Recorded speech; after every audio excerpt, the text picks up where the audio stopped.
Content warning. Tone Deaf is rated explicit for mature content and strong language. Spoilers are in every episode, so if you haven't seen the shows we are reviewing, you can always check back in later with us. We'll be here when you get back.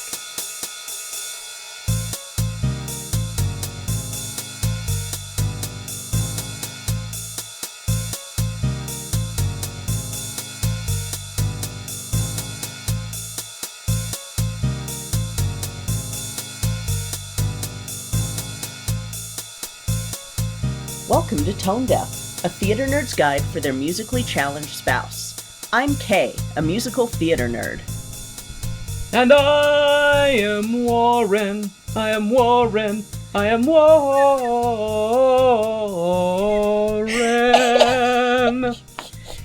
And I'm trying to be less musically challenged, but I'm sure that was terrible. No, not too bad. Hey, not too bad.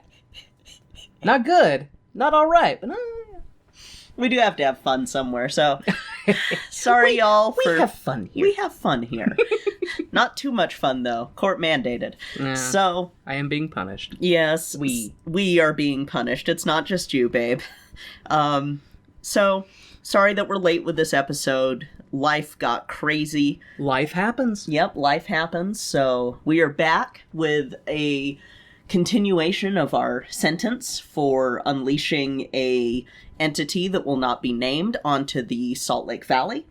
So, first up, though, we have another installment of Tiger King Musical Watch. So, the latest song is here. It's been here, but if we would have released this on time, it would have been more here.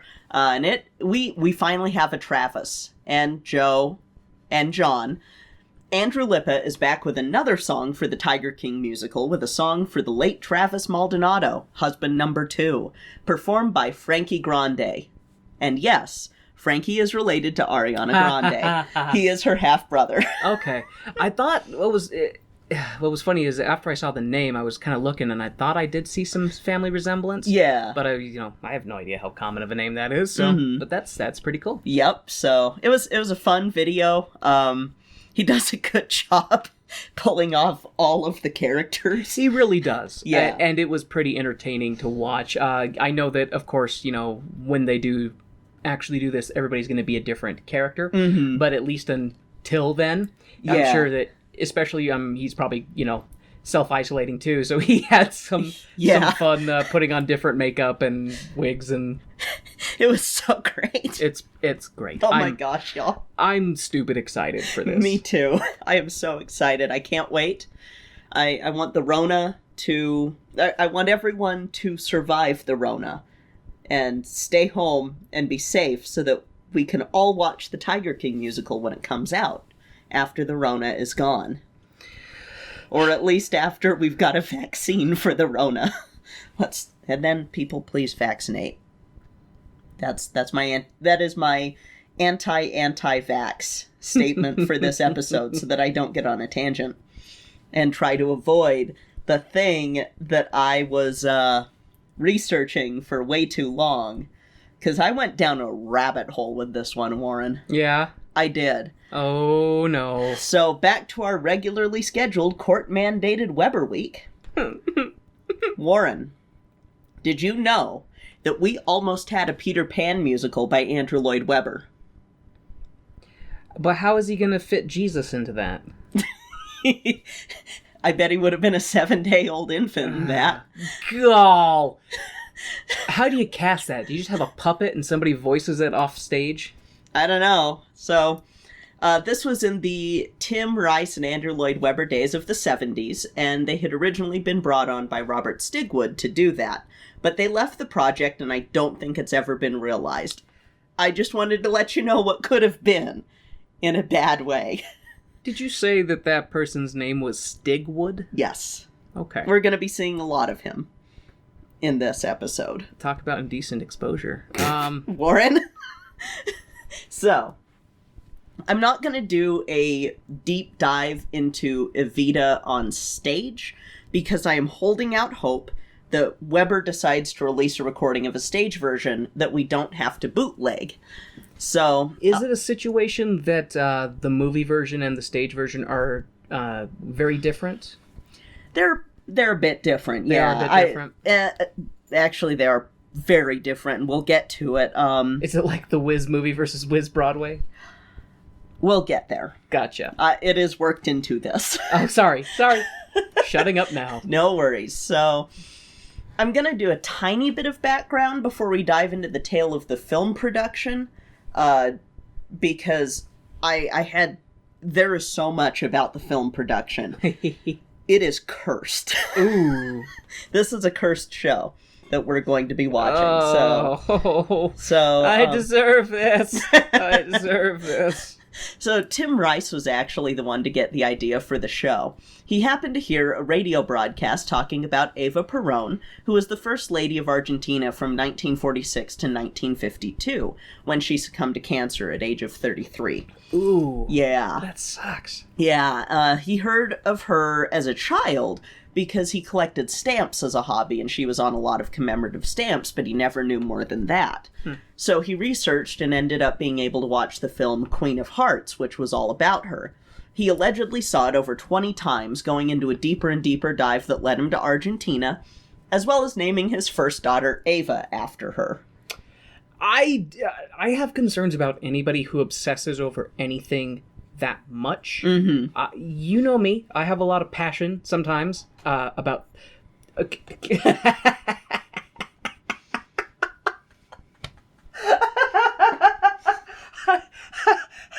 I would like everybody to know that as I was saying that I have a hard time trusting people who obsess about anything too much, Kay just gives me this big smile as they slowly reach over and grab a dinosaur toy that I bought for them when we went to the Natural History Museum, and it is a T-Rex with feathers. Yes, it is my pride and joy. It's a good looking replica, and Kay just puts it up to her face and gives me this loving look, like, what is it you're saying about obsessing about things?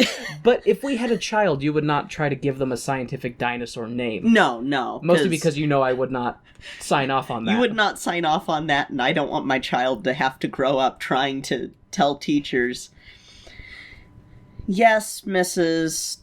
Whatever, my name really is Hatzegopteryx.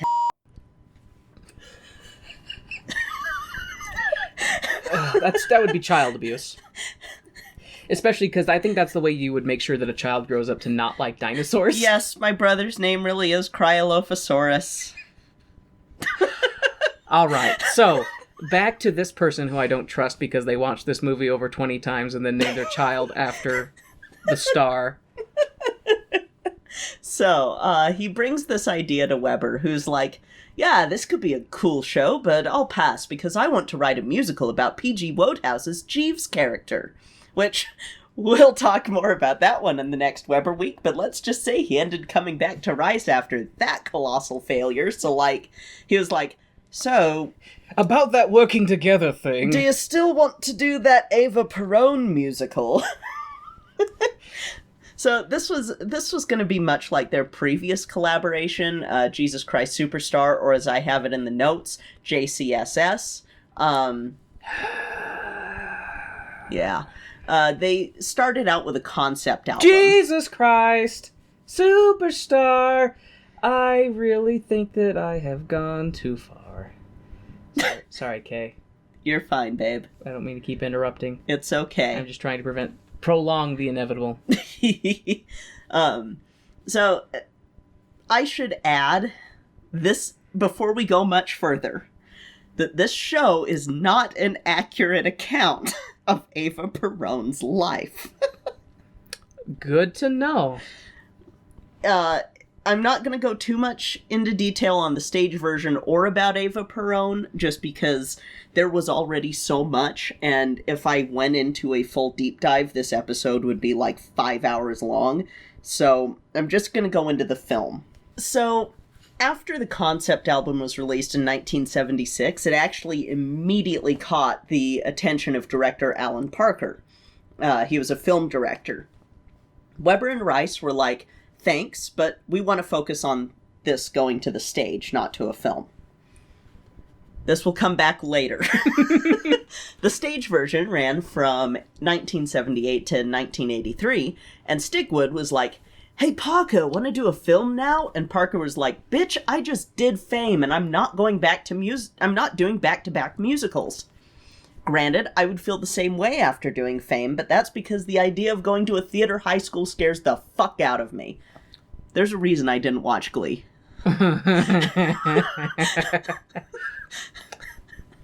So what is Fame? We'll cover it later. Okay, fair enough. So Parker was out, which meant that there was blood in the water, and the Warner Brothers, MGM, Paramount, and EMI were circling the musical like hungry sharks. EMI breached out of the water, and like a shark grabbing a hapless seal who was just released by Greenpeace, they snatched up the deal for $7.5 million, with plans to cast Barbra Streisand as the leading role. Then another shark by the name of Thorn Electrical Industries attacked and devoured EMI, creating Thorn EMI and forcing EMI to drop its prey. So Paramount circled back to snatch up the helpless Evita seal in 1981. They were promising $15 million and a director that you may remember. Ken motherfucking Russell. That Ken Russell of Tommy. Oh boy.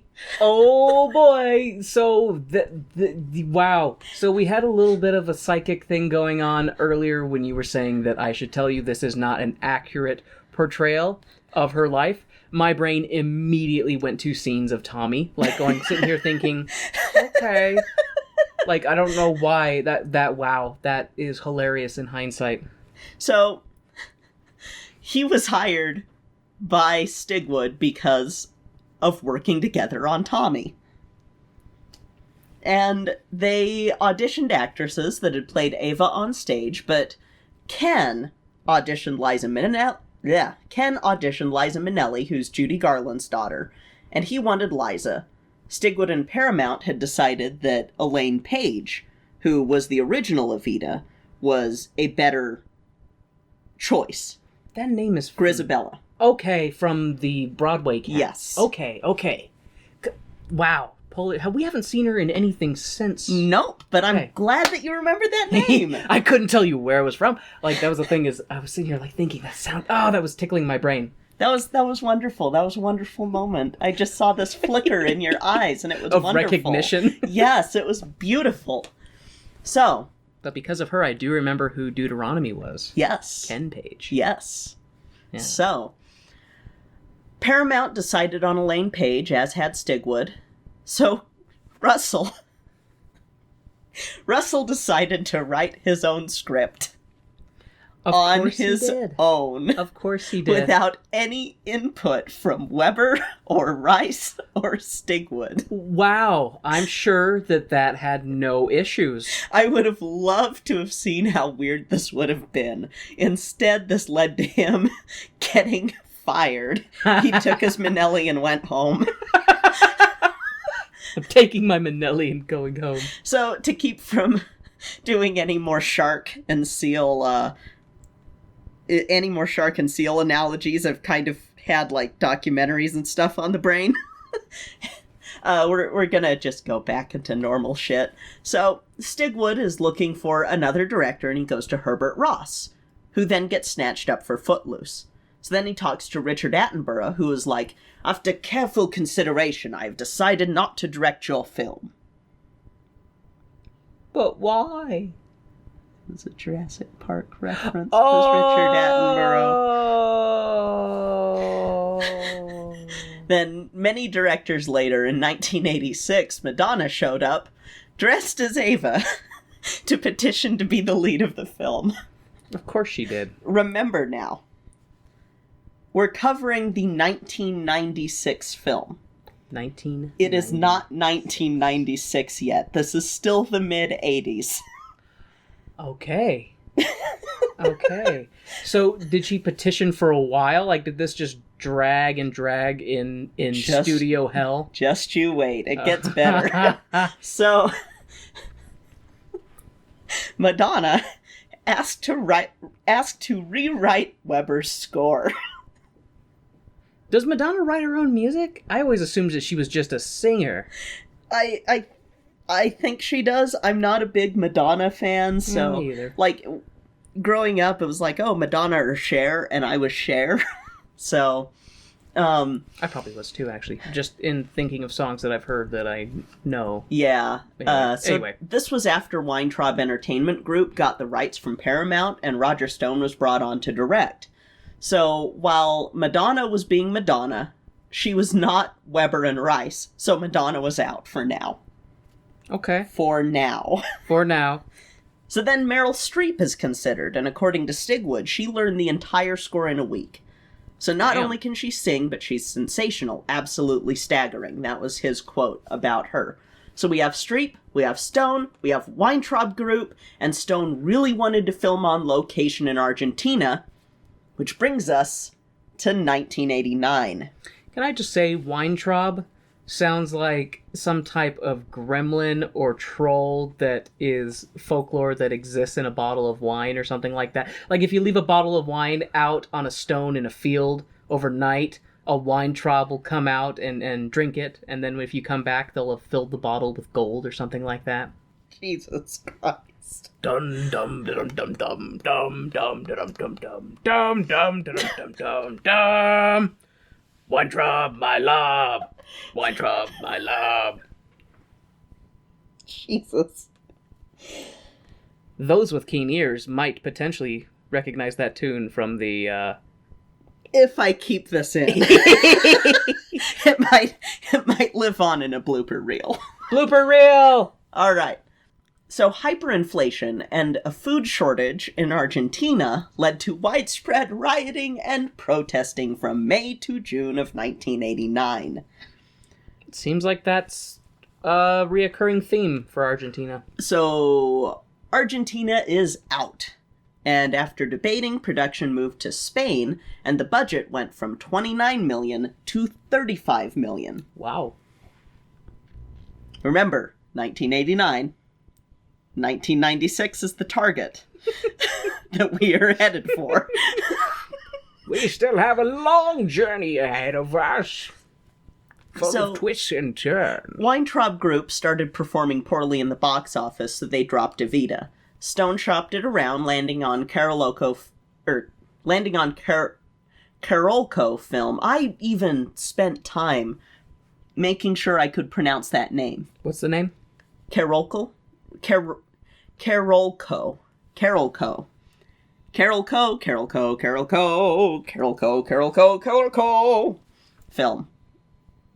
God, you're cute. I'm glad you think I'm cute. So Meryl Streep started asking for more money and a pay or play contract, which honestly, after the BS that the show was going through, I would ask for one too. So what is... Sorry, can you explain to me Yes, what that I is? wrote it down because I knew you would ask. So it basically meant that they would pay her even if her services were never used. Because she could kind of see the writing on the wall. So it was basically like, because it's preventing her from doing other work. So Yeah. she's like, if you're going to be taking up my time, I at least want some compensation. Yeah. So, Streep then stepped down from the role for 10 days, but by that time Roger Stone had also pulled out. Then... Lauren. Sorry. You can't Sorry. summon it. Sorry. We will get another show added onto our time. No, I can't survive it. So, then, the Mouse Nation attacked. Oh, God. Ha! We've come for your women and your spoils. Ha! Now, this is around the time that Disney is having the starts of its renaissance. So, when they're releasing, like, Little Mermaid and Aladdin and Beauty and the Beast. So it was after Lion King, because Lion King was 94. Okay, because I thought that Lion King was what saved them from bankruptcy, and then they were able to fund other stuff. So, you had successes with Little Mermaid, and that was one of the ones that kind of kick-started it, because it was sort of we turned a profit. Holy crap! But we're not a History of Disney podcast yet, so... Yet! Ha ha! We'll probably do a takedown of all the Disney musicals at some point. But we'll go into the Disney Renaissance when I do a deep dive there. Because it is interesting, that whole period in between, because Black Cauldron almost killed Disney anyway. Now continue with your goddamn script, Kay. Ha! So, they aren't looking to spend a ton of money at this time, because, again, they've had a lot of failures before this. We want to make a musical, but we don't want to spend a lot of money. Ha! God. So, they also didn't really want their name tied to the picture. In case it flopped, they didn't want to taint it. Well, it was going to be released under their adult one, so gotcha. under Hollywood Pictures is the one that they were going to use at the time.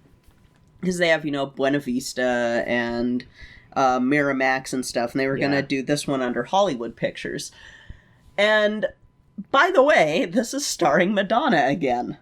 So it's gone back to Madonna. Gone back to Madonna. So like a hungry shark, she has circled around this bleeding seal of a show, wanting to get a bite. Well, we'll get back to this. So, Disney is like, we're only paying $25 million.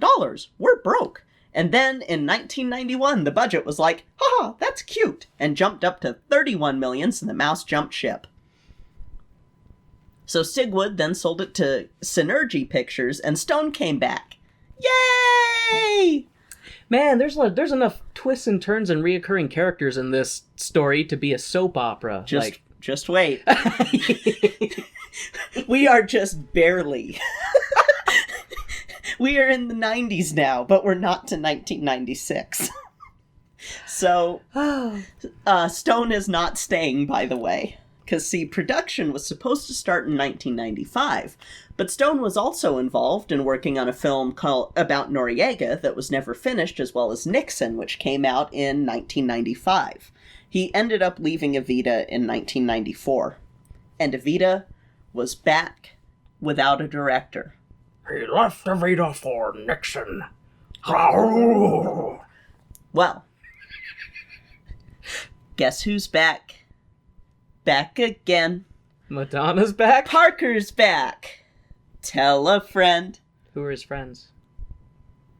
Parker's back. Parker's back. Parker's back. Parker's back. So, Parker ended up writing a script that was based on not the stage play, not Stone's version, but the original concept album. So he created a monster? He... Because nobody wants to be Parker no more. They want... Never mind. Okay, sorry. Kay now has their head in their hands and is laugh-sobbing, I think. Oh my god. Hey, you started it. I did start it. You opened up that packet of M&M. I did. So, he also based it on a lot of research he did on Eva Perón. He and Stone do share a writing credit on this because of a legal dispute, but... That is a great sentence.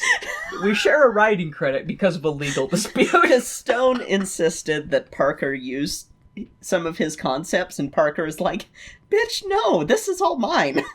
So, legally they share a writing credit, but Parker still insists that this is his version alone. Gotcha. So he tries to get Weber and Rice back together because they hadn't worked together for years at this point because new music was needed to be composed for the film. The filming was to take place in Buenos Aires, Argentina, and in Budapest. Now, Madonna is not a part of this at this point, and she wasn't a part of it after Disney dropped it. Like, as soon as Disney dropped it, Madonna was also dropped. The only person solidly cast right away was Antonio Banderas as Che.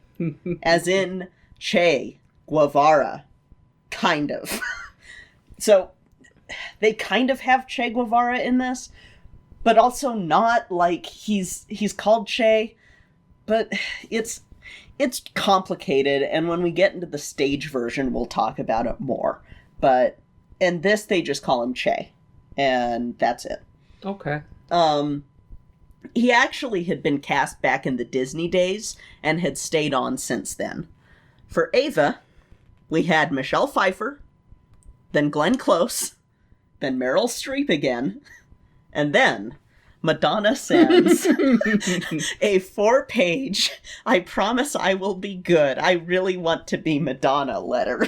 And Parker was like, okay, but remember, this is Evita, not Madonna, I'm in charge. So. That makes me laugh that she just really wants, I just love that she keeps coming back like, it's me again. Yep. Hi, still here. Gimme. I wrote you a note. I wrote you a 4-page letter. It's like that comic that has Jules Verne writing to Edgar Allan Poe. I don't know if I've seen that. Okay, after this I'll show you. This is one of my favorite comics. So Rice is like, hell yeah! And Weber's like, I don't know. So Madonna underwent intense vocal training to get her vocal chops up to snuff. Because, see, Madonna is more singing in lower registers, so closer to alto stuff at this time, and is also very poppy, which is different from the more operatic singing required of the role of Ava. So this is good for Madonna because it spreads her vocal range out. Warren? I said nothing. My brain caught the comment, okay? My brain caught the comment, and it said, no! It was like a cat snatching a canary. Just, no! You get back here! And it pulled me back. So, Madonna does throw herself into this role. She actually goes to Argentina and meets with people who knew Eva Perón, and she researches everything that she can, and then undergoes emotional, intense exhaustion. That's not the right way to phrase that. She undergoes intense emotional exhaustion preparing for this role, and then gets pregnant during production. So, like, she is sick, and then she gets morning sick, and it's like, yeah, it just... The curse of Ava is just like, no! Weber, don't touch my life. Leave my life alone. Yeah, it sounds like she knew that Weber would probably fuck it up, because it's Weber. So... He wants to stick his musical dick into everything and go, I'm Weber! Bring me more cocaine and trains! Like... We don't know if Weber ever did drugs. I don't think he did. I think he was pretty straight edge. No, I don't believe that. He if he wasn't doing, like, narcotics, he was huffing paint out of a bag. Like, he was doing something. Train fumes.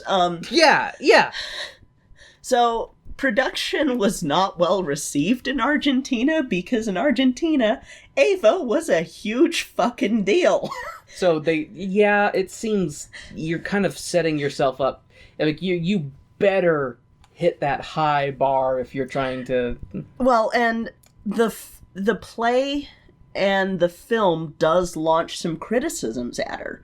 And it's kind of like, there's argument that it's based on a book that was written that criticizes Eva Perón.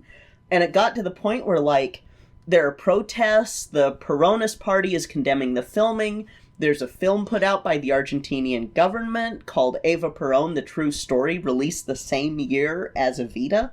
Like, it's a big deal. It's a very big deal. So filming begins February 8th, 1996, and is finished in 84 days. Okay. A 10-minute trailer is released to positive reception at the Cannes Film Festival in May of that year, and in December of 1996, Evita premieres, distributed by Hollywood Pictures. Ha! You can't get rid of the mouse completely after all. Once you turn your back, I'll crawl up your ass. Ha ha! Oh, that's a gerbil, right? Kay's giving me a look. It's multiple emotions. It's not just one. I think it's confusion and horror, and now it's regret. I can see Kay calling the lawyer and asking if I can see Kay calling Alex and asking if she knows a good divorce lawyer. Not that bad, just more of a... You're not there yet. God, what's the fourth one gonna have to be? Oh no! So, The film ends up grossing $141,047,179 worldwide, with $50 million of it being in the U.S. And how much did it cost to make? Because I said the budget was like $35 million. Yeah, It turned a profit. Turned a profit multiple times over. Critically, it's mixed. Some critics heap praise on it, and others call it essentially a glorified music video. Huh. Yeah. But that's funny though. Like, I hear a glorified music video. There's some good music videos. I'm like, if the music's good and the visuals are entertaining, then... That's the thing, is I'm kind of going... Because I vaguely remember seeing this as a kid, but I don't remember enough of it. Except for the song, the Don't Cry For Me, Argentina. That is the only thing I remember of this. And even then, it's fuzzy. So I don't know if I've blocked things out. I was like, you have a pretty good memory, too, especially with a lot of stuff. So if it's fuzzy to you... Yeah. So... What were you taking, Kay? Just kidding. I plead the fifth. So it did receive the Academy Award for the Best Original Song, as well as the Golden Globes for Best Actress, Best Original Song, and Best Musical or Comedy Picture. So Madonna got a Golden Globe out of it? Yeah, but it's weird to me that musical and comedy are lumped together in the Golden Globes, because as we've seen, a lot of musicals are not comedies. Yeah, that makes no sense. Like, they should be two separate categories. They really should. Crowbar separation. If you don't have a musical that year, you don't need to give out an award for it. Like... Yep, exactly. Yeah, so... Alright, Warren, let's find out. Is Evita worth praising, or is it just a really expensive and possibly cursed music video? Will I be living Evita Loca? That has nothing to do with this, babe. And then my brain almost went, wait, Antonio, but no, that's Ricky Martin. Jesus Christ. I'm sorry, all people are the same. We are all but stardust. Oh, Lord. We are all one. Oh, God. We are one entity experiencing multiple lives through multiple sets of eyes. Kay has their hands back in their head and are exasperated. I almost said exacerbated. Words are hard. Is it too early to start drinking? Yes. Yes, Damn. it is. All right, well, let's go. Yay!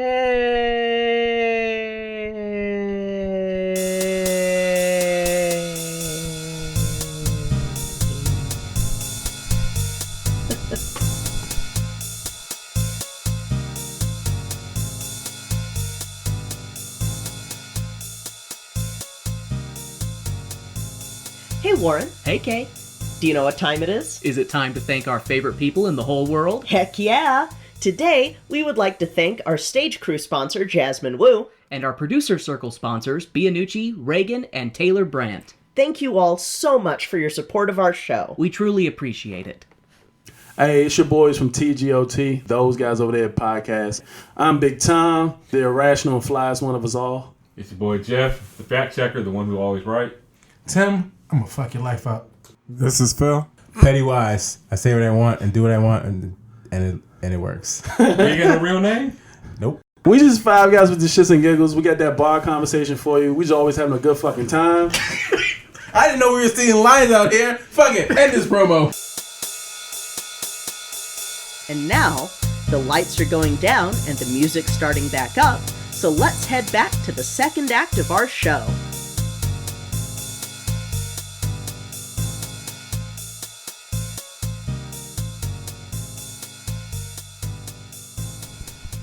So, what is the verdict?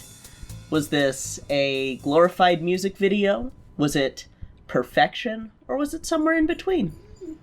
It was somewhere in between. It was, so I liked it. Yeah. I actually liked it. I was quite surprised. I didn't know what to expect. Mm-hmm. But I liked it. I would say this is one Awesome. of Weber's shows that I like more.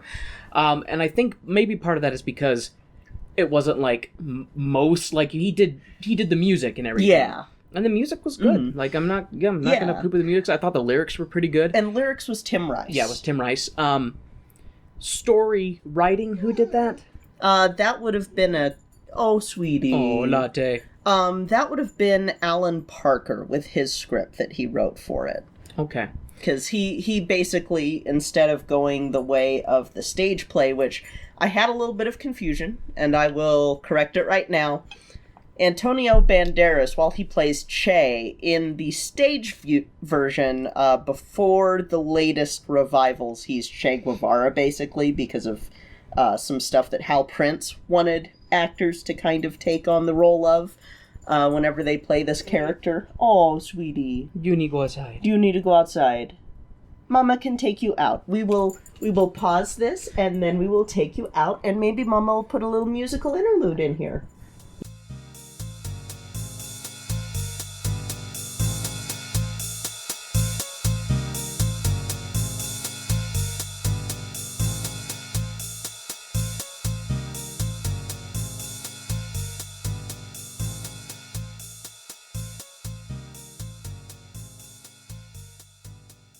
And we're back. And Latte has gone potty. Yeah. And I think she got herself a chip from Grandpa. Oh. Yeah, I think so. So, yeah, I was surprised how much I liked this too. Because I've listened to the soundtrack and it's like, okay, this is Weber and Rice, which I think that Weber and Rice is my favorite Weber combination.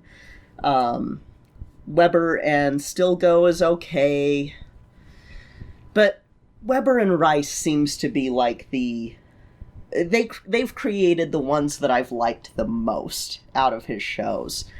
And yeah, I only vaguely remember seeing this as a kid, and so my memories as a kid were like, well, this isn't Cats.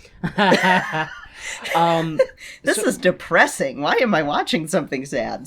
It was one of those things that my brain didn't register it until most of the way through because of how fast paced the show was. Was this a sung through musical or was it? This almost? is a sung through. Okay, because I was trying to think back on were there parts where they weren't really talking, and if they did, it was just a few lines. Yeah, and that's almost enough to be a sung through. Because it was most of the time. They were just singing when they're talking about all the stuff that they're doing. Yeah, it's one of those things. Yes. Maybe sometime we should do a sung-through review. Yeah. Hello, Latte. I know you want your dad to finish recording so that we can go outside and play, since we did not get to yesterday. And my poor goober girl needs some exercise. She has her big, beautiful brown eyes, and she's looking at me, saying, Daddy, I want to play. Take me outside and play. She's like, you are going nuts. Yeah, she just grabbed your hand. That was cute. She's like, you're cute when you're quiet, Dad. So, yeah, and like I said, we are not going to focus on the history part. We can't. Because it's so inaccurate. I am actually a little bit more, I'd be curious to follow up a little bit to know what her life was like. Because based on just this show, I don't really like her. She did some good stuff, but at the same time, she just wanted to be rich. She didn't want to be poor. That was the thing. Is she's like, and there's plenty of times that she's talking about how, being rich and famous doesn't solve your problems, and it's like, yeah, but then you turn around and you're like, cover me in gold and jewelry and fancy clothing, and I love to be in the limelight and have everyone pay attention to me. I know. We're gonna play. We're gonna play after. You need to be quiet, though. We gotta record. Yeah. We gotta record. Unless you have something to say about this, because you did watch this with us. I slept through most of it. You did sleep through most of it. You're a little too young to like this one. Okay. So, let's get right into it. So, that full disclaimer there, you may be a Argentina historian and know all about Eva Perón and... Do we gotta put you outside? Anyway. So please don't at us about how inaccurate. We are literally just reporting on the musical, because we are not a history of history podcast. We are a history of musical theater podcast, and theater, like musicals, as you may have seen with, like, when we cover Hamilton, that's not 100% accurate either. Also, we're covering Hamilton. I'm excited. No one comes out. Absolutely. Anyway, so this show, overall, I liked it. I thought it was pretty well done. I was entertained. I enjoyed it. It was fast-paced. Mm-hmm. I'd have you pause multiple times because just stuff was going on. It was entertaining. For me, absolutely favorite part of the entire thing, Antonio Banderas. He is the best part of the movie. He was great. Like, I have not seen him in anything for a while. Mm-hmm. I forgot how fucking great he is. Yeah. I had no idea that he could sing. Yeah. And dance. Like, seriously. Like, I knew he could act. I've seen him act, but I had no idea that he could sing and dance, too. And I will give props to Madonna, because historically I'm not really a huge Madonna fan, just because I'm musically challenged, so, and she's a pop star. But anyway, she gave it her all. She did. Like, makes me laugh just thinking about the whole, she sent Weber that 4-page... Not Weber, Parker. Parker, that 4-page book going, please let me be Eva Perón, I promise I won't take over the show again. It just made me laugh because she did a really good job. She's a surprisingly good actress. Mm-hmm. She's in a few other shows that we should watch sometime. I'm trying to remember the names, but we're not a History of Movies podcast, so continue. So anyway, okay, going into the notes. Okay, so we open up with a black screen with credits and lots of horse galloping and gunshots with yelling in Spanish. Maybe. Yes. She's watching TV. I hope she's watching TV. Otherwise, some people are having a very bad time. Wait! I can hear Antonio Banderas. Ah, okay, so it's Buenos Aires, 1952. In a smoke-filled movie theater, people watching Antonio Banderas. Che Banderas. And some woman talking in Spanish, when suddenly the film stops. The crowd is angry and yells at the man in a suit who has come to tell them why the film has stopped. It is his sad duty to announce that Eva Perón, the spiritual leader of the nation, entered mortality at 8:25. Yep. The movie-going crowd is not happy and cry and wail, embracing one another and sharing in each other's pain. The camera pans to Antonio Banderas, Che Banderas, who, looks like he's been in a brawl recently. His face is a little bruised, he's got a cut on his cheek, and his gaze shifts around the room to see his fellow moviegoers. And he doesn't seem to be hit by the troubling news the same way as everyone else. His smoky, smoldering eyes look forward, and the scene changes. I can't remember how to say that word. Shivilkoi? I don't know. We'll say it's Shivilkoi. Yeah. Somewhere in Argentina, in 1926, a procession of people in black, obviously in mourning, march to a funeral. Some dead guy is in a casket. The preacher is doing his thing, and a sudden noise can be heard outside. A woman and her children came to pay respects to the casket stuffer. Turns out, she's the dead man's... The casket stuffer? Oh my god! Turns out, she's the dead man's mistress, and she's come with her 4 to 5 children to pay respects. So why that's funny is I had asked Kay when we got past that scene, I was like, wait, did she have like 4 or 5 kids? And Kay just goes, yeah. I was like, okay. Kay didn't see either, so it's 4 to 5 children. It's like the 2.5 children for the nuclear family. Like, how do you determine a half? And why would you keep it?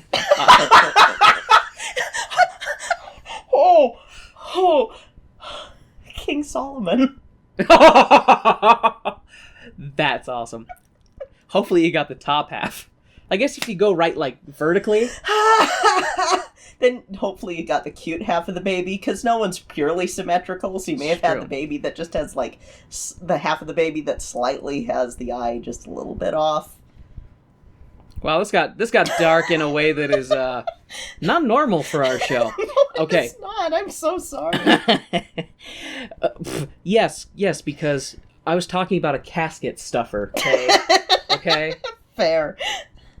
Anyway, this woman and her 4 to 5 children who have come to pay respects to the casket stuffer, she's stopped at the gate by the man's wife, who is like, "You're a whore, and your children are bastards. They have no right to be here." But they say that in Spanish. A little girl... Because it's all in Spanish with subtitles. And so, yeah. So a little girl who has had enough of the adults arguing runs past her mother and the cadaver wife. Cavalier. When I don't read my own note. Cavalier sounds like someone who rides a cadaver into battle. Oh my god, it does. I was going to say it sounded like deer caviar, but... Gross! Oh my god! Hey, oh god. Caviar in general is disgusting, Kay. So... Okay, where the fuck was I? So the little girl runs past the cadaver wife. The girl's siblings cry after her, "Ava! Ava! Ava!" The girl enters the chapel and approaches the casket. The girl enters the chapel and approaches the casket, placing her flowers on her father's body and giving him a tender kiss on his forehead. Rudely, she is pulled away by 2 men who grab her firmly by the arms, while the girl cries in protest, "He's my papa! No, no, he's my papa! He's my papa!" But in Spanish. The scene immediately changes to a massive baller-ass funeral. For who I can only surmise is Evita. A massive crowd and falling flower petals, maybe confetti, not sure. Anyway, it doesn't matter. And a sign saying, "Silencio." I know that word. That means silence. But in Spanish.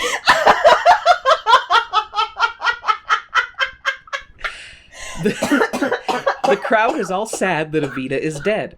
Ava Vita. Her name is Ava Vita. The funeral scene changes, and Che Banderas is drinking in a cantina, which I think is Spanish for bar. Right, Kay? Sure. Anyways...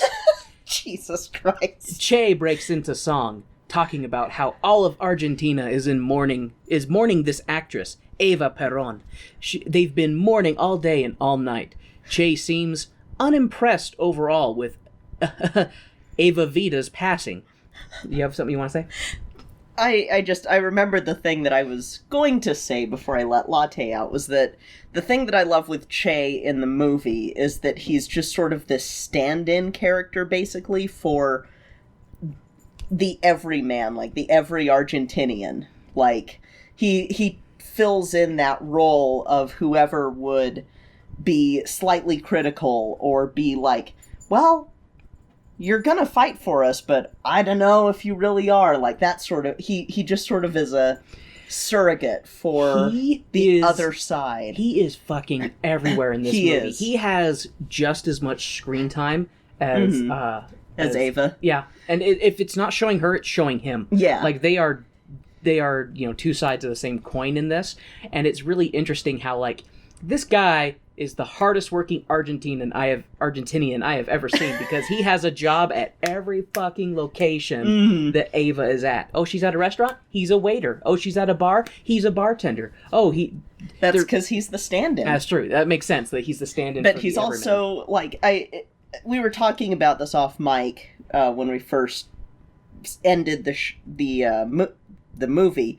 That it's kind of like the Jesus Judas in Jesus Christ Superstar, and it works. It works really well. Holy crap, does it work really well. Like, when you're doing stuff like this, Weber, because even though I don't like Jesus Christ Superstar because it's so depressing, the Jesus Judas thing is my favorite thing in it. And it's absolutely. And the Ava and Che in Evita is my favorite thing in it.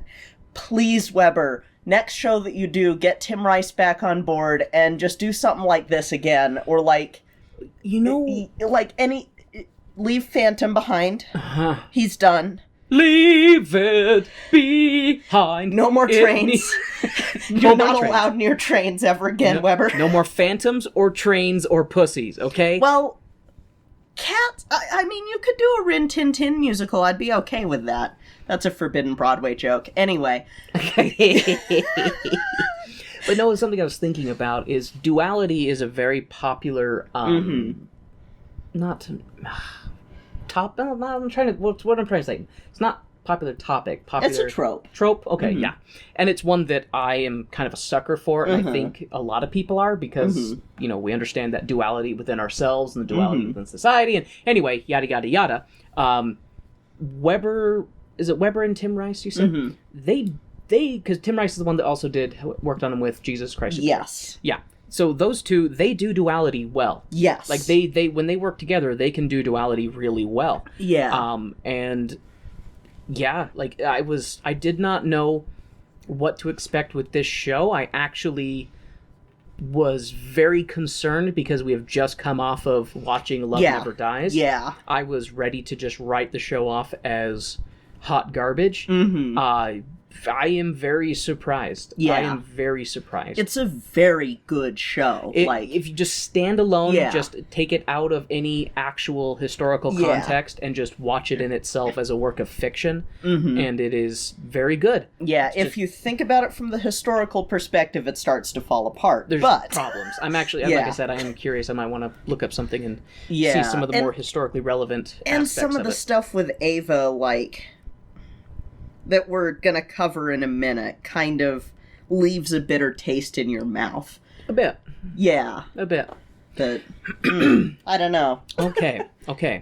So, Che seems unimpressed, overall, with Ava Vita's passing. He seems to have respected her, but he's also like, she hasn't done anything for us in years. And then he proceeds to give her shit for not being immortal, because that's all that the people wanted of her, and then he throws a rock at a picture of her that shatters, and the scene goes fucking wild. It's like a revolt, and there are tanks and shooting, and the military is killing people, and the scene shows flashbacks of Ava Vita speaking loudly into a mic while people look on, all while this music changes to a rock and roll-ish, with Che Banderas singing about how their queen is dead and something about a king.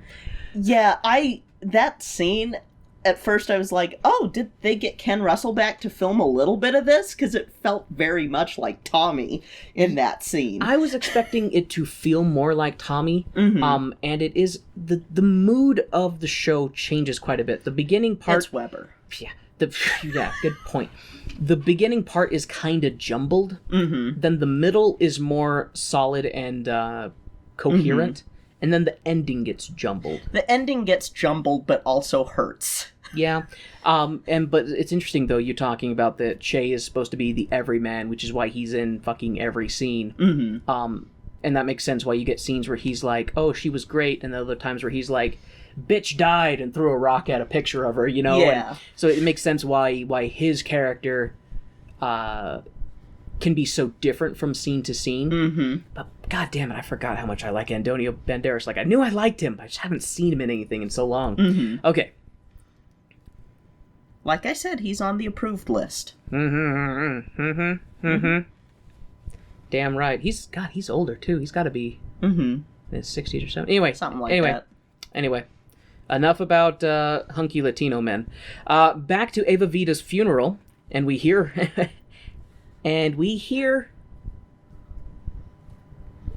I hate when I don't type coherent sentences. Back to Ava Vita's funeral, and we hear a spectral voice singing, "Don't Cry for Me, Argentina. Share in my glory," or something to that extent. That note got a little fucked. Then the scene changes back to who we now know is Ava Vita as a child, right after her father's funeral scene. And again, to establish that we're jumping back and forth between timelines, we're now in Junin 1936. A car drives down a cobblestone road. A man snuggles his wife in bed. and a woman knocks on the window, telling Senor Magaldi, or whatever his name is, that it's 7 p.m. and he's going to be late. The man leaves his bed, and we see Evita, who I guess in this scene is on the edge of 15. Yes. So that's cool. Apparently, Senor Magaldi is a tango singer and a guitarist, and seems to be pretty popular on this, the night of 1,000 stars. So, a little clarification on that note, because I didn't know what it was until after that scene was over. Yeah. That is not his wife. He's snuggling. It shows this guy snuggling a 15-year-old in bed. They have obviously done stuff. And then the woman comes and knocks on the door. Like, basically, it's the, "You're on in 5 minutes" kind of thing. And then he gets dressed, finishes getting dressed and goes down to perform for the masses, Yeah. And the show... And that's a bit of stuff that's a little bit disputed by history. Oh, yeah? Because I did a little bit of cursory, looking at stuff. And that is one thing that they're like, well, that's probably not accurate. Like, his wife traveled with him. Ah. She did leave... It's the only way to keep the groupies away. She did leave to Buenos Aires with a musician, but it was a younger musician. It wasn't him, most likely, and her family went with her.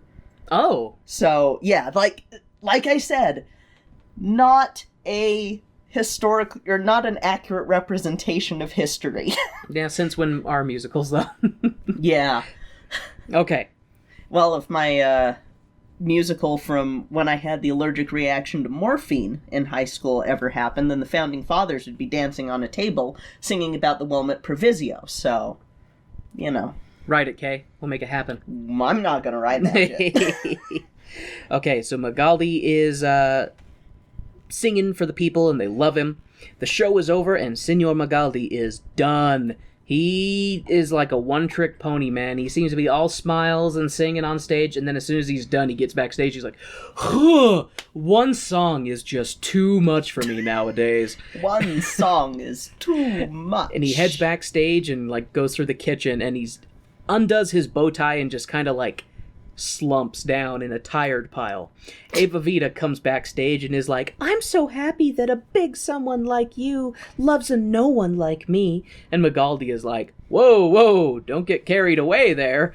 And he tries to leave, but he is stopped by a small crowd of random people who are like, "You're cheating on your fiancé with this child, and you're lucky no one has told the papers yet."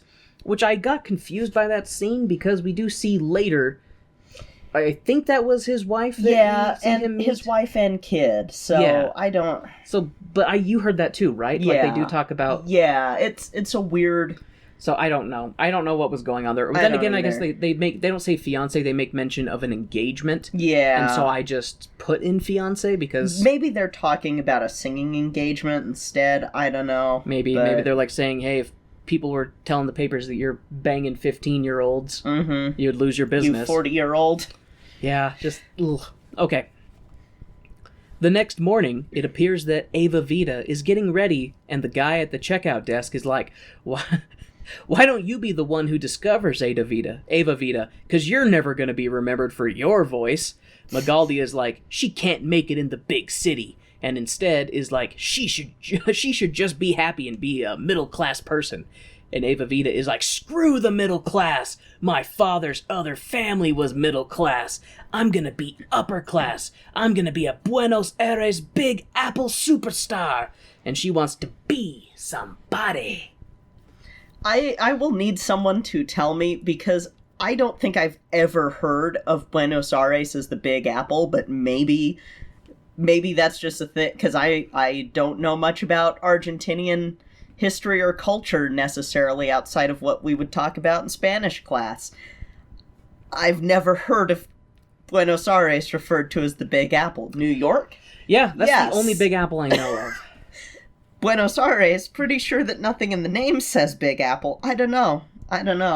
It could have been the Big Eggplant, B. Oh, no. Buenos Aires Big Apple, because B-A. I don't know. Only thing I can think of. Buenos Aires means good air or fair winds. Yeah. I don't know. Lord. So if somebody farts in Buenos Aires, is it still good wind? Or fair wind?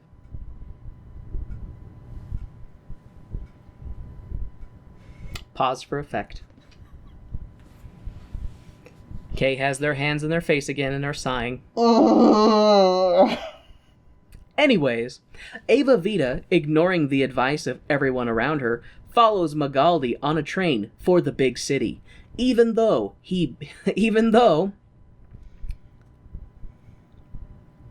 Jesus Christ, learn to write, Warren. Even though the big city is hungry and cold and a cruel place that can't be controlled. After a short train ride transition scene, Evita sings her Hello Buenos Aires song like, I'm gonna be big, everyone's gonna love me, and yeah, it sounds like she got her way just seeing that baller-ass funeral from the beginning. Everybody was sad that she was dead, so I would say that she made it. What? Continue. Okay. Evita walks into a club where people are dancing, and immediately she gets noticed and starts dancing between different older men. Remember, she's on the edge of 15, meaning she's almost 16 in these scenes. The dancing continues for a while, with Magaldi looking on with a grimace on his face. The dancing concludes, and Evita grabs her bags and coat and follows Magaldi onto the night streets, and continues singing about how Buenos Aires is going to get some star quality out of her. And because she has the thing, she's like, what can you expect from me? And she's like, some star quality. And yeah. Sometimes when I put only like the last part of a note of a line that rhymes in my note, it doesn't make any sense. That's a reoccurring theme with me. I'll be writing it and I'm like, oh, they just said this in this. I'll put it in my note and people will be like, ha, he's clever. And then it's like, if you haven't seen it, you're like, why did that sounds really awkward and forced, Warren? Why did you write it that way? Maybe I just need to say that if anything sounds odd or awkward, it is actually brilliant because it makes reference to the show and is...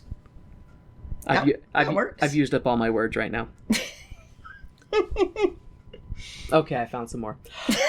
The scene changes and Evita has followed Signor Magaldi to a house and is looking up from the bottom of a flight of stairs as the door opens and Magaldi's daughter comes out to greet him, with who I think we're assuming is his wife. But I thought the crowd earlier said something about an engagement. Whatever, that doesn't matter. Evita is sad and walking away and singing a sad song. She finds her way to a bar or cantina and is drinking the drinks poured by Che Banderas. We see Evita dancing and flirting with other men before finding herself at what looks like an interview.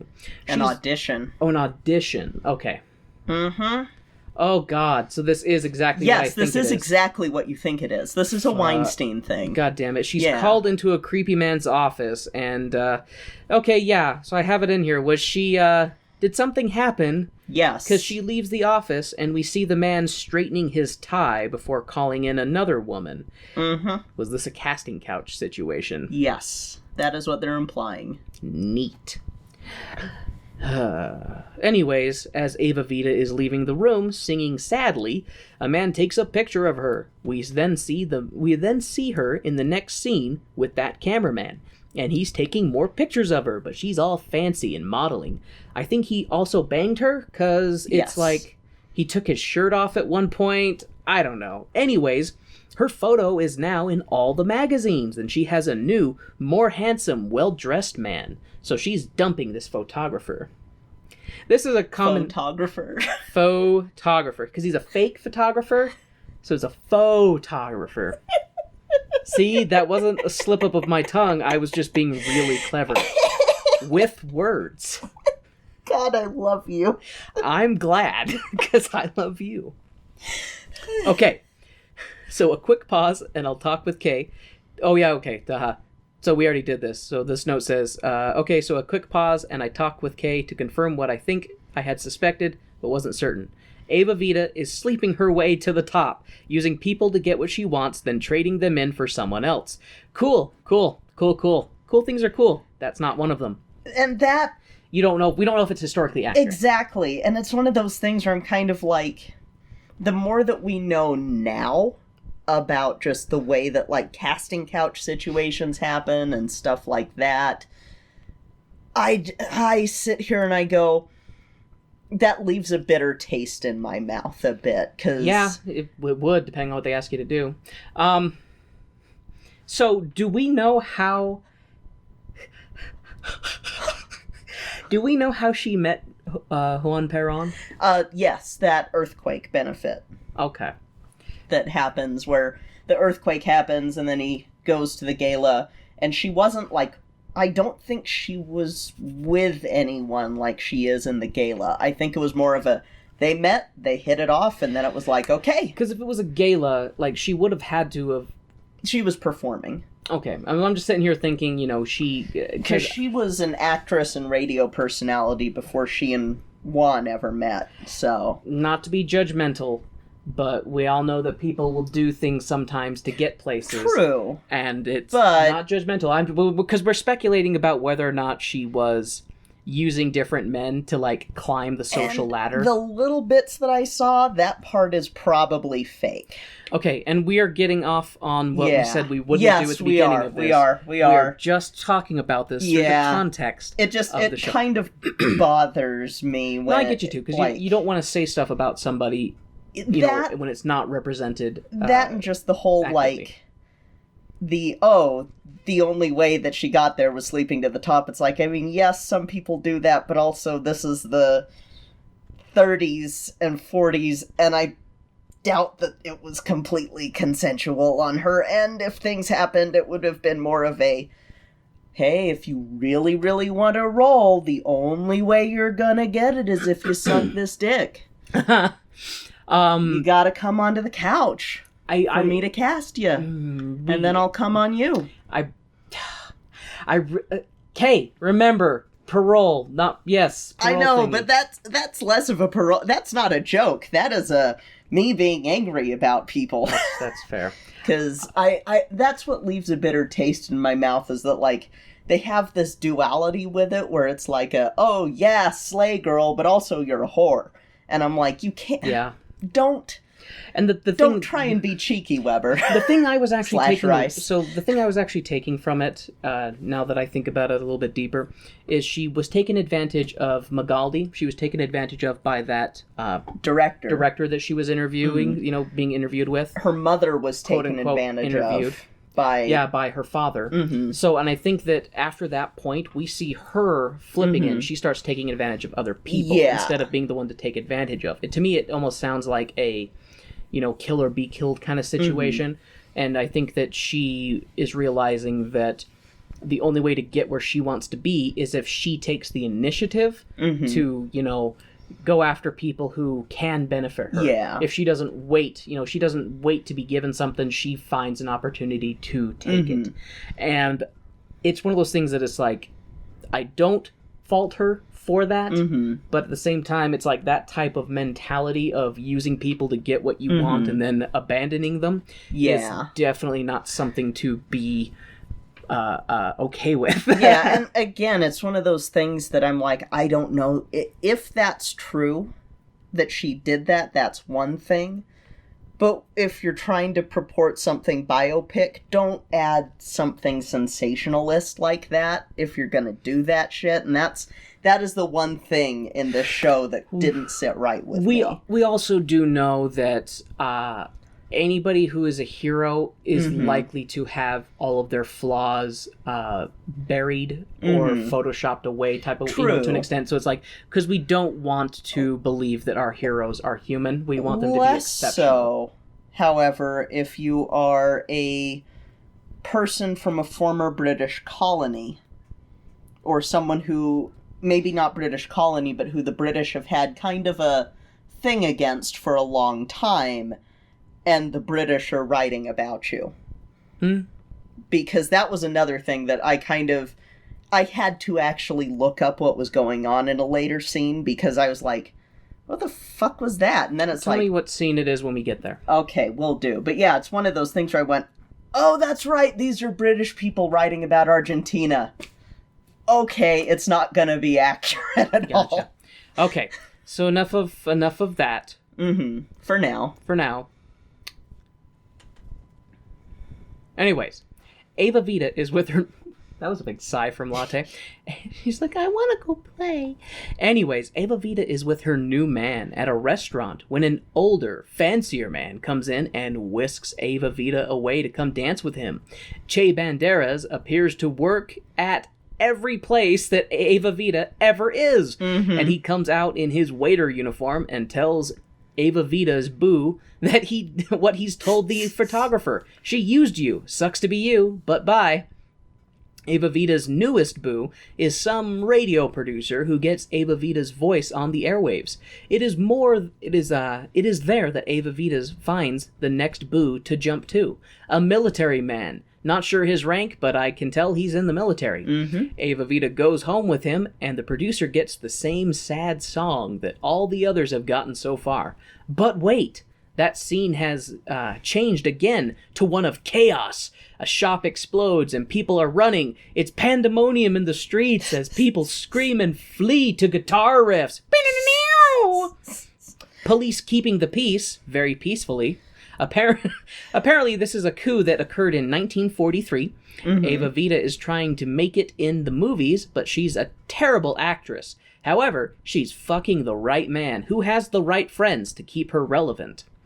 During this time, we see many different regime changes until finally Juan Perón becomes the leader of Argentina. I love that scene. How it'd have like a different guy coming out with the sash and like waving, and then there'd be like explosions and gunfire, and then another person would come out, and you just see like these people on the edges slowly working their way in until we have Perón as the president. A massive earthquake happens, and we see a scene of devastation, which is definitely very sad. People buried under rubble and stuff like that, and it's a bummer.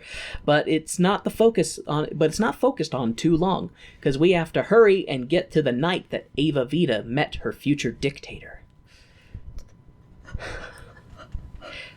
What? We're on parole, Warren. No, I said dictator. Like her future dictator. I just meant it as in he's the dictator of the country. Like, he's the presidente for life or until overthrown. You took it there. I didn't write it to go there. You took it there. You grabbed it and forced it in. I mean, Senor Magaldi is singing. I thought we wouldn't see him again, but I guess he's here at this relief fund event just to run into Ava Vita and be like, I see that sleeping your way to the top has worked well for you. And she's like, yup. But I haven't reached the top of that ladder yet. I see that you can still only sing one song. Yeah. I love what was it? The comment that they actually make is they run into each other, and he's like, oh. He's basically looking her up and down and sees that she's with like an older, person who's well off. He's like, oh, I see that your act hasn't changed. Yeah, I see that your act hasn't changed. And she's like, yours either, kind of thing. And it just makes me laugh because, she... I don't know. I liked that scene a little bit just because she was like, I could see her looking at him being like, neener, neener, neener. She clapped back. Yeah. Oh, big stretch. Oh, big stretch. Oh.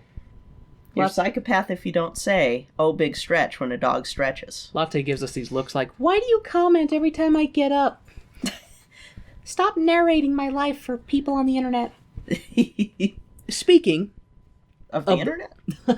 Speaking of the final rung of the ladder that Ava Vita has yet to finish climbing, Perón gets in front of the crowd at this opera hall, I think, where the charity event's being held. I don't know. It's just a big fancy room.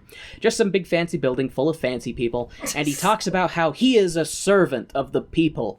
And the people applaud him. And then he leaves the room.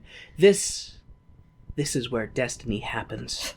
And Ava Vita sees the next rung of that ladder. She leaves the military man she's been with and introduces herself to Juan Perón. She inflates his ego and the two step away, and we see her former military boo shrinking away into the shadows, seeing that Ava Vita has firmly grasped the next rung of that social ladder. And it's funny every time, like, one of the guys realizes that they've just been left. Like, they have this look of like, oh, she's walking away, and oh, she's flirting with that guy. Oh, she did that to me with the last guy she was with. But I thought I would be different. Like, that's the thing that always makes me laugh with stuff like that. When it's like, oh, I'm going to steal that person. It's like, well, if you can steal them from someone, they can be stolen away from you, and they're probably not worth having. Anyway.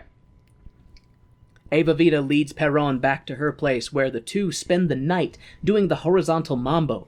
The next morning, Evita goes with Perron. With some saxophone music. Some saxophone. So this is musically challenged. No one will be surprised when they hear this. When Kay said saxophone, I thought she was referring to a specific type of saxophone. I was like, there's actually a saxophone called a saxophone?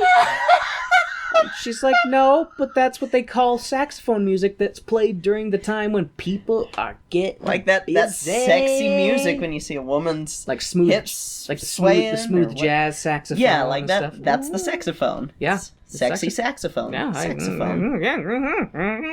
Yeah, I agree. Suck on that saxophone. You blow. You suck on the reed and then you blow. Fair. The next morning, Evita goes... I did not play reed instruments. This is true. You're a percussionist. I did. I played clarinet. Poorly for a short period of time, and then I quit. So, yeah. The next morning, Evita goes with Perron back to his place. First thing she does is check the bedroom, and she finds a young girl in Perron's bed. Evita wakes the woman up, saying, I'm here. I'm fucking Perron now. You can go. Your services... air quotes, are no longer needed. Damn. The girl leaves Perron's bedroom and is like, where will I go?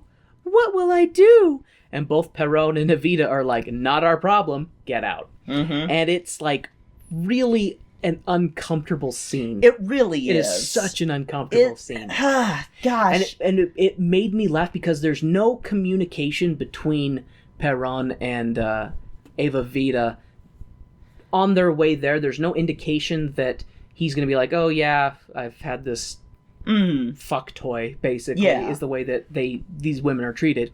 But she gets there, and she gets there, and she immediately, it's like she sniffs, she smells it in the air, and then she just goes in the bedroom like, okay. These sorts of scenes those scenes kind of take me out of the show a little bit, because it's a little bit like... You're making this woman you're making it hard to like her in these scenes, and hard to see she's the savior of Argentina sort of thing. And even the scenes later where you're having her working with people, they don't really do much to make you go, oh, she is the savior of Argentina. Like It is done very interestingly because we'll get to those later scenes, but there's a lot of... The way they communicate a lot of the information is that she's very much communicated to be kind of a fraud. Yeah. And that it's all propaganda. Kind of like, it reminds me of POTUS tossing paper towels to people after a hurricane. Yeah. That kind of thing. And it's one of those, I can see why there were protests. But at the same time... popularism doesn't have to be based on reality. It just has to be based on what people believe is the reality. True, though. So there are some, and it's one of those things I keep trying to say, no, don't take it as historical context, but it's really hard not to. Yeah. Because it's like, no, there is a history with this. But it was on the magic moving box, so it must be real, okay? Like, she is a complicated character, but I feel like, or complicated person, but I feel like you could do that without being like she was a total fraud, because there were things that she actually did do. And I will get to that. Yeah, I will get to that. That it's like, no, she did do stuff, and she worked like 20 hours a day. Yeah, she worked, that's the thing, is she busted her ass. Yeah, so like you can't, it's one of those it's British men writing an Argentine woman. Like, it was one of those things that she did bust her ass to, help, but she also, it does seem like she loved attention. She loved the attention. She wanted to be praised. She wanted to be loved. She wanted that adoration of an entire nation. Yeah. Because, famous people will tell you that, after a performance and you have, an applause like that, your body just dumps so much... It's true. It is so true. much chemicals in your brain, and you're just like... It is true, but when we cover applause, there's a great song about that. But yeah, it's like it's that duality, because scenes like that, I'm kind of like, that is a male, or an old white male perspective, or even just an old male perspective of, oh, well, this is obviously what would have happened. And it's like, well, they took one biography written by someone who was critical of her, rather than going through multiple sources and picking, like, oh, this corroborates here, this corroborates here. Well, I don't know. I'm sure that they were not interested in telling an accurate recounting. Absolutely not. They were interested in entertainment value. I mean, as far as I would assume they're interested in entertainment value. Yeah, it's one of those things, like, I love the music in this, and the imagery is good, but then as soon as I start thinking about it, I'm like, crap, this is based on a real person. This isn't like... Yeah. This isn't something like Phantom of the Opera where it's fully fictional. This is a real fucking person. It does make it harder. It makes it really hard to cover it with a completely objective filter. It's kind of like... That's fair. There's still some yikes there, bro. Yeah, no, that's fair. But at the same time, it's like but the only material we have is just the show that we watched. Yeah. You know? And not to mention that we had a Italian woman playing in Argentine, but that's beside the point. But it was Madonna. At least it was. It was Madonna, and she really, really, really wanted the role, Kay. To be fair, if I do prefer Madonna, like, for a sense of she looks like Eva Perón in this, than, say, if they had cast Meryl Streep or Glenn Close, then I would have been like... Do we know if Eva Perón dyed her hair blonde to appeal to Western audiences? She did. She did dye her hair blonde. It was naturally black. I knew it was naturally black because, like, she's Argentinian. I think it might have been. It was either to appeal to Western audiences or to be successful in film, because a lot of stuff, if you're going to be modeling, if you're going to be in film... Since she was light passing, she was trying to look white. Yeah, you need... It sucks, but you get a lot further if you look white. Like, this is what she looked like towards the end. Okay. So, you know, she still has features that are very obviously not white features, but, you know, you have to... It's one of those things where I just sit here and go... I don't know how to feel. I don't know how to feel. But yeah. Continue. So, Evita kicked a probably 15-year-old out of Juan Perrón's bed. Cut to a country club. I don't know. They're playing polo. Is it polo when you're on the horses? Okay. They're on horses knocking balls with sticks, so rich people sports.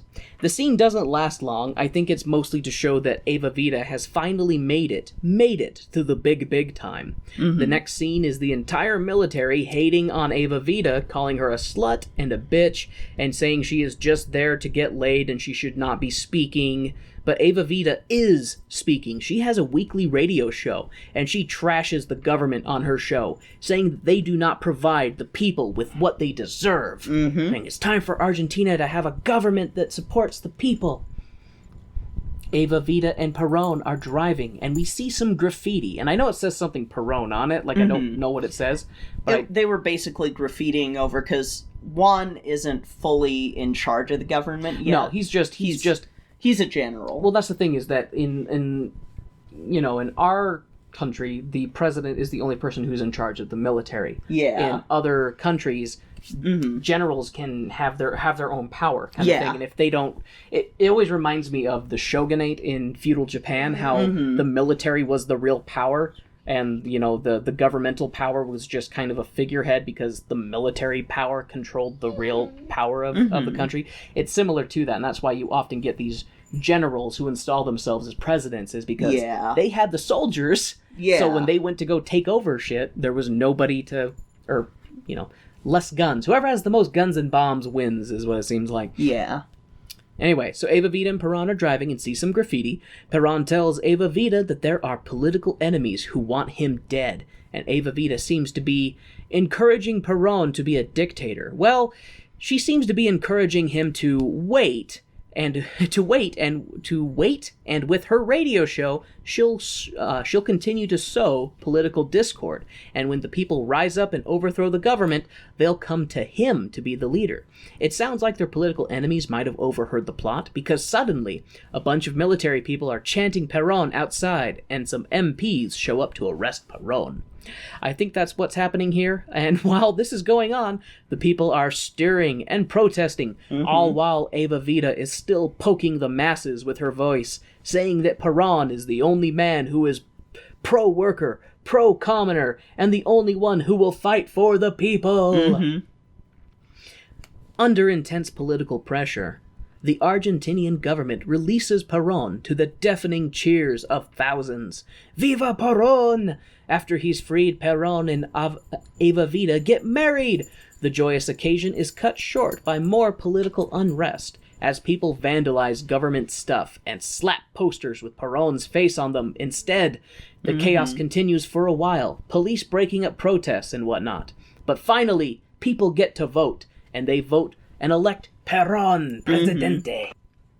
The country is fucking hyped, and chants Perón's name while waving at him from his presidential manor. Perón gives a speech to the people saying that they are all workers now, fighting against their common enemies, poverty, social inequality, and foreign domination of their industries. Some other stuff too, but that's the gist of it. The usual, everything will be better now that I am president type of spiel. And what the fuck is Evita wearing? She has, like, spider patterns on her business dress suit thingy. It's distracting and it scares me. Wait, they seem more like, now at a closer view, they seem more like brown sea anemones? They were like flowers almost, it was a black flower and a yellow. They were trying to make them look like flowers. They look like horrible spongy sea spiders. They did look like sea spiders, but they were, upon closer inspection, they were flowers, and upon closer inspection, they can go fuck themselves. Anyways, the first lady... That's the worst of Ava's dresses. Yes, absolutely. Usually her fashion sense is pretty on point. Anyways, the First Lady of Argentina gives a speech and recounts her life and how she got to where she is now. She sings the Don't Cry For Me Argentina song that we heard earlier at her funeral. I mean, earlier in the movie, but later timeline-wise. She didn't rise from the grave to go back in time and do it all again. I don't think. That might be a cool plot for a reboot. Anyways... Do not give them ideas. Evita returns. No. Dawn of the Evita. Oh, God. Evita finishes her speech, and we see more flashbacks from earlier scenes. Evita rushes to her family and is like, they love me. They really, really love me. She then goes back out to the crowd for an encore because they keep clapping and cheering and stuff. And Evita gives her version of Eat the Rich. And it was a pretty good speech. She knows how to play to the populist angles. The rich people in the room are scared, and they should be, because Evita just said that the people are going to take the riches from the oligarchs. I think maybe they're plotting something, but we'll see. Spoiler, no, the rich people don't. I thought that for sure there was going to be some subplot with the rich people trying to overthrow Perón or do something, but nope, they're just like, we're just going to be rich and perturbed. Yep. The next scene was one of Evita getting ready and then walking out with Perón to a big fancy shindig. If I had to guess, it was some kind of victory dinner or something like that, like your first big party after being elected. Okay, we get a great song by Che Banderas singing about how Evita has gone from back streets to the presidential bed sheets, and she did it all by age 26. But don't look down, because it's a long way to fall. Evita is off to the races, and by races, I mean she's like, bitches, make me gorgeous 24/7. I am the people's savior. I am their product. I need to be marketed. I want to be gorgeous all the time, people, because what? Image, people! I'm not a second-rate queen. Give me gold. Make me an Argentine rose.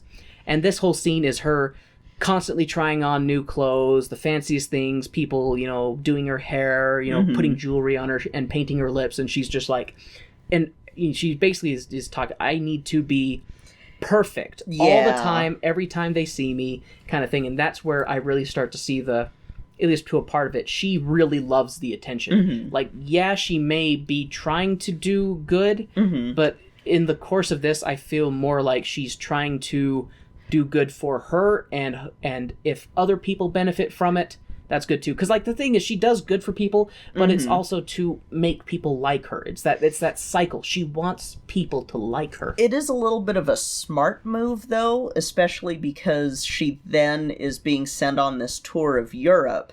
We're not there yet, but yes. Well, that's what she's prepping for, is the Rainbow Tour, which is a tour that she did. That is the second half of this note that I'm on. Yeah, and so she's prepping for that, and if you're gonna go to Europe and make people take you seriously, you have to be dressed to the nines, and you gotta be vain. She was still kind of, she was very having to look the part the whole time when she's in Argentina too, but the Rainbow Tour, she's especially extravagant, because it's I've gotta look just as good as all you fucking white people. No, I got it's that thing of because the mentality from Europe is, oh, she's coming from a shithole. Yeah, she's got to be like, no, even if look at me, look how much like you I look. Yeah, and it's really fucked up how that it really is. But that's the mentality. It's like, if I can make you humanize me because I look like you, then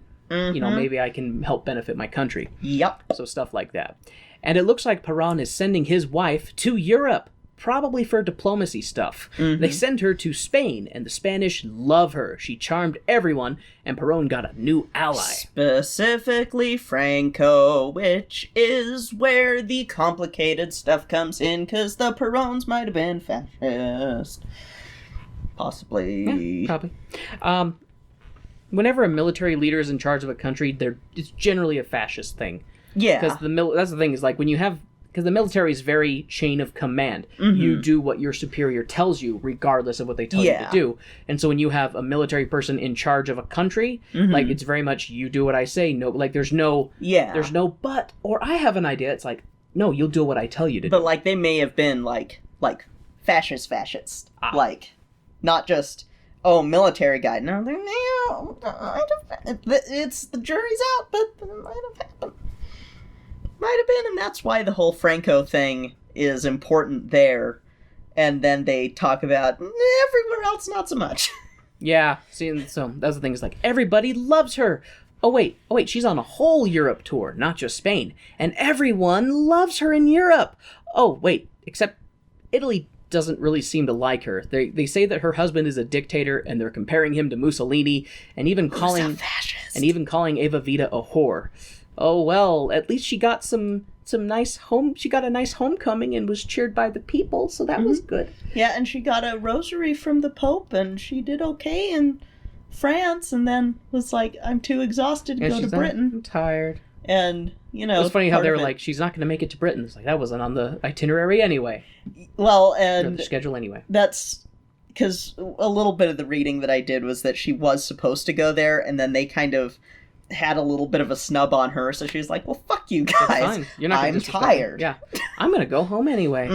I'm going to go home and have a foot rub. But after Evita returned and rested, she is set upon by Che Banderas and other peasants who are like, hey, shit hasn't changed for us like you said it would. Eva is like, I'm going to start a foundation and things will be fixed. Evita then set out creating a charity to change the lives of the common people. From what it sounds like during the course of the song, it does sound like there was a mandatory tax of the people in order to get the funds to make these positive things. Because that's the thing. Yeah, and they talked about, they said, a lot of people said it should have been voluntary, but you just see people coming in. Basically, it sounds like the whole idea was they mandatorily taxed everybody. Then people got to come in, write a wish down, something that they wanted on a piece of paper, and then they had the possibility, the chance, like a lottery, of getting that thing to come true. Which is one of those things I want to look into later, because I don't know that that's 100% accurate, because I don't think that would have gone over well in any group. I don't. But I think that's also where it comes in with her, is that she was incredibly charismatic. Yeah. So she could get that, and we see that plot in this repeated, is that she's very charismatic. Yeah. She can get people to do what she wants. She can charm people, and so that's the thing. She was the voice of a nation. She was the image of a nation. She was the savior of a nation. So you just have to kind of take a look at the current political landscape to see how people will full on invest themselves in a figure. Yeah. No matter what, no matter what is said, they formulate their own view of that person. I'm just not sure that I don't know if the lottery thing is real. Oh, well, I mean, let's not focus on that too much. But it's that whole thing. Like, I know that I said don't focus on the history, but at the same time, I'm like, this is a fucking biopic. I'll tell you what, you can go down the rabbit hole and study about that as much as you want, and then if you want to do a follow-up and fact check episode, if I need to do a fact check and say fuck you Weber, then we can do that. There may be a fuck you Weber coming up. I'm always down to say fuck you Weber. In fact, we haven't said it enough. Fuck you Weber. Okay. So some good things, it does look like that some good things were done with this mandatory tax, like electricity and running water for rural areas, delivering food and necessities to other areas, like they show her handing out food to poor people and like giving new pots and pans to people and stuff like that. And I see stuff like that and I think it's more PR than anything else because she's out there giving it. Like if you wanted to do that effectively, you would just have it distributed. You would just have military trucks full of those things park in a village. Okay, here you go. Okay, bye. But they wanted to make these big spectacles of it. She had to be seen there doing it. She had to be seen there engaged with people. And that's where, that's a lot of political power. So, some jerk from the cabinet is stealing money from Evita's foundation. No bueno. That's that guy with that pencil mustache. He looked creepy. But that guy hasn't been caught yet. And he doesn't ever get caught. He totally gets away with stealing forever and ever. Yeah. Anyways, Evita's philanthropy has made her more popular than ever. Has in turn helped her husband politically. She wants to be vice president, and the military and the other dicks in the room do not like the idea of a woman in power and criticize her to Perón. Perón reminds them all that she's the one out there doing the work for the people that they promised they would be doing, and that it is her energy it is her energy that is making this happen, even if her energy is fading and she is a dying star. Those are his words. Yeah. But she's the one who has kept us where we are. Perón says that to the people in the room and then leaves.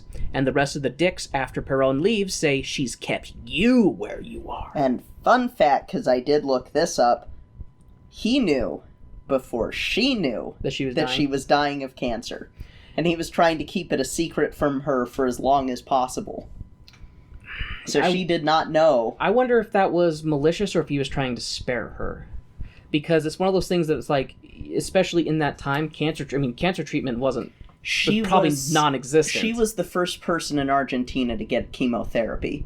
Really? It was cervical cancer. And they did... they did a radical hysterectomy. And they thought it went away. And cervical cancer being cervical cancer, it came back with a vengeance. And so that was when she had the first round of chemotherapy. They tried a prefrontal lobotomy on her because she was having anxiety and headaches and pain, and she was on pain medications 24 hours. This is a fun podcast about jokes. And you know what's also funny and about jokes? Riots in the streets. Again, chaos and destruction. People are rioting and protesting, and people are being arrested. Protesters clash with the police and military, all while Evita is getting blessed by a priest. But she, falls over as she takes the body of Christ into her mouth. That's what that is. She took. Yeah. That's a perfectly accurate description. Had his wafer on her tongue. Let it melt. Waferthin. Che Banderas was in the protest that fought with the police and is bloodied. I guess we know why he was hurt in the earlier scene in the movie theater. Anyways, Che Banderas sees them carrying out Evita and loading her into the ambulance. Evita is rushed to the hospital where the scene fades to white, and Evita is in a dreamland. dancing with Che Banderas, who is asking her, "How can you call yourself our savior when those who oppose you are killed or arrested or just disappear?" Evita then has a great line, "Better to win by admitting my sin than to lose with a halo." That's a fancy way of saying nice guys finish last. Evita wakes up from her dream state, and Perron is like, "You're dying." Evita is like, "I'm not that sick. We all have our bad days." And Perron is like, "No, really. The doctors say you're dying." Yeah. Evita. I do want to say that scene with Che Guevara, or with Che Banderas. Which that scene, sorry, I don't mean to interrupt you, but I just want to say that scene makes so much more sense to me now that you were saying that he is the everyman. And that was the scene that made me go, okay, this is the best way to portray that, because it is her talking with Argentina. He is the stand-in for the country. For the people, for the commoners, for the peasants. And what's great about that, too, is, like, in that scene, is that they are, like, face-to-face and they're dancing. They're dancing while they're arguing, basically. Yes. And it's, like, this really, I don't know, it's just a good scene, because there's, like, passion between the two of them, but not like romantic passion. Yeah. But it's well, the passion that you get is because talk about that he's Argentina, is it's like the love for the land, the love for the country, the love for its people. But at the same time, you know, in that scene, she is admitting that it's like, and she does have lines in that song too, where she's like, "Yes, I've played dirty, because if you play fair, you won't get anywhere." She's like, you think a girl like me from the back streets could get anywhere by being nice? She's like, no, you know, she's like, maybe, but the chances are slim. She's like, I got where I am by making my own way. And she it's there's a lot of good stuff in this, you know. Yeah. Evita is taken home to her palace to be made comfortable while she dies. It's a sad scene, and we get lots of sad Evita looking sickly and thinking about better days. Evita is able to muster enough strength to give one last address to the people. She wants to tell the people of Argentina she's decided she should decline all the honors and titles the people have pressed her to take, for she's contented simply let her go on as the woman who brings her people to the heart of Perón. So basically she's just like saying, take the love you have for me and give it to my husband, because he loves the country and cares about the country. They actually have the recording of her actual speech online somewhere that you can listen to. That's cool. That's the actual, like, renunciation of "I'm not going to be vice president" speech that... Then she sings more of the Don't Cry For Me Argentina song. Eva Vita bids farewell to her people, and the scene changes to her funeral. And the movie has come full circle. We see scenes from all over Argentina, from small villages to dance halls, to meatpacking plants, to cantinas. Slow shuffling masses look sad as somber music plays, and many people hold a candlelight vigil to her. Wait. So we saw about to jump. We saw the funeral, but now we're back to Eva Vita slowly dying in her bedroom. I'm confused about the show's sense of reality. Yeah. Okay, the light turned off in her room and everyone is crying. So now she's dead? Yeah. Yep. Okay, we're back at the funeral scene with people around her casket. Remember when I was talking about how the beginning of this is jumbled and the end of it is jumbled? Yeah, the end is very jumbled. The middle is coherent. Yeah. I don't know why. I don't know why their artistic decision was hey, you know what? Let's write these scenes and then we'll take the first half of the first... We'll take the first third and we'll just throw the papers up in the air, and then we'll shuffle them back together, and that's how we'll record this. And with the last part, we'll just throw the papers up in the air, shuffle them back together, but we'll make sure to keep the middle, you know, a coherent A to Z point. I don't know who's more to blame for this, Parker, Weber, or Rice. I'm pretty sure it's Parker in this case. Can we just whip them all? I mean, Rice only did the lyrics, actually, so maybe he's blameless at this ending part. Can we take the smallest, lightest one of them and beat the other two with him? Is that a viable option? Let me see who's lighter and who's not. Are they just all old fat Englishmen? They are all old white men. Let me find out, though. Anyways, Che Banderas is at the final funeral scene. He sings some more, and then he gives Eva Vita's casket a kiss before walking away. And it's so interesting because now I almost want if we ever rewatch this show, Uh-huh. I'm gonna have a different perspective now watching, because I kept wanting to watch Che as a specific individual, and then it just seemed weird how he was in all these different places doing all these different things. Uh-huh. And so it does make much more sense that he is the everyman. He is supposed to be the spirit Yes. of Argentina, you know, Yes. more or less. And so that scene at the end where he gives her, you know, it has that creepy glass panel where they try to preserve your body for as long as possible by pumping you full of preservatives. Yeah. Because, you know, you are your meat suit, apparently. So she's not in there anymore. Her spirit is gone, you know, whatever. The electrochemical ghost that is her is no longer there. Yeah. But anyway, so when he gives her casket a kiss, it's really beautiful. Yeah. Because it's like it has this tone of, even if you weren't perfect, you did do what you thought was right, you know, even if you could have done more. Is kind of, I don't know, that's kind of the way I got it. It was like, yeah, that's at least how I interpret it. Yeah. But after he does that, he kind of walks away from her casket, and then the scene ends, and that's when it rolls credits. Yep. And so this show... And then they don't show her body getting removed from... being stolen? By... Yeah, Kay was telling me that her body went missing for a while. Yeah. Like, let's see, it says in... BBC has the 20-year odyssey of Eva Perón's body. Jesus Christ. 3 years after Eva Perón's death, 60 years ago, her embalmed corpse disappeared, removed by the Argentinian military in the wake of the coup that deposed her husband, President Juan Perón. It then went on a global odyssey for nearly 2 decades. Global odyssey, so it was just shipped different places? Yep. That's so weird. Oh my god, I just thought of the greatest sequel to this. No! Yes! No! Yes!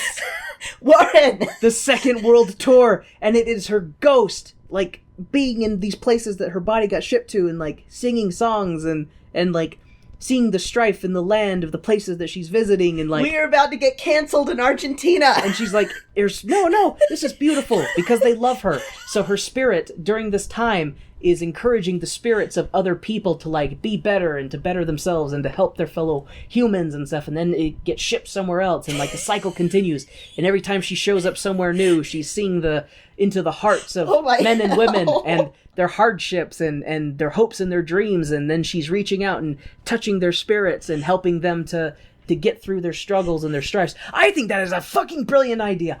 Except, oh god, am I going into Love Never Dies territory? Yes, you are! Holy hell. Jesus Christ. Oh god. Evita. We apologize Evita to 2. the people of Argentina. Evita 2 Ghostly World Tour. We apologize to everyone. Oh god. I apologize for nothing, except for eldritch beasts who still haunt people's nightmares. Yeah, I haven't slept well for like 2 weeks now. I don't ever sleep well. But yeah, it's... I'm haunted by my thoughts. Oh god. But yeah, like, I'm a little torn on how I feel with this show. I'm gonna wait for you to info dump on me everything that you've researched, but in just the spirit of the show, what we watched, I did like it. Yeah. I did like it, and I didn't think I would like it. I was very, like, you know, it's funny we talk about, like, with the Jesus Christ Superstar, very much has that duality dynamic between, you know, Antonio Banderas and Madonna's characters.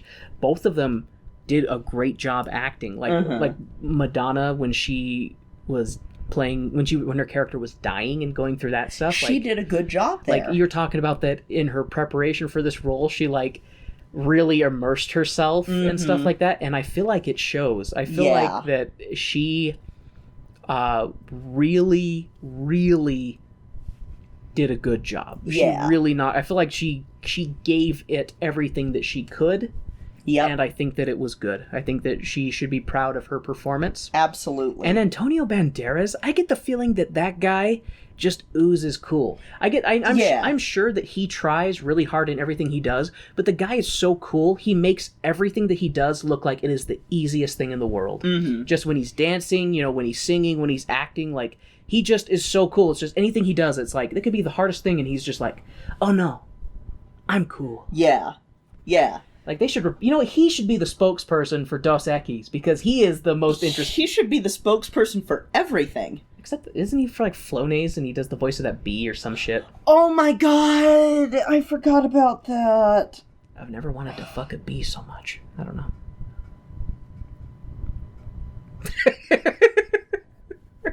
Your look was worth that comment. Well, Warren, according to all known laws of aviation, there is no way a bee should be able to fly. Its wings are too small to get its fat little body off the ground. The bee, of course, flies anyway, because bees don't care what humans think is impossible. Yellow, black, yellow, black, yellow, black.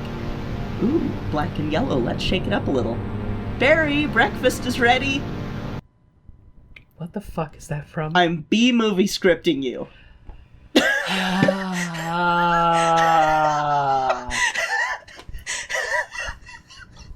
Okay, that's it. I'm calling Alex. Oh, so yeah, I liked this show. Yep.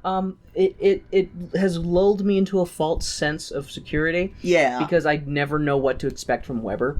Because Me I either. hate so much of his stuff. Yeah. I just, I don't know. I guess maybe hate is too strong of a word. Mm-hmm. I do hate Starlight Express, and I do hate Love Never Dies. Yes. And I do hate the Cats remake. Mm-hmm. Everything else of his, I either like or am just, it's okay. Yeah, yeah. This one, as a standalone musical, if I could turn my brain off about the historical implications and the fact that there's a lot of inaccuracies that kind of verge on slightly misogynist. I sit here and I just sort of go, how do I feel about this? I'm not because I like it as a musical, but whenever you take something from history, you gotta kind of be careful how you portray it. I don't know.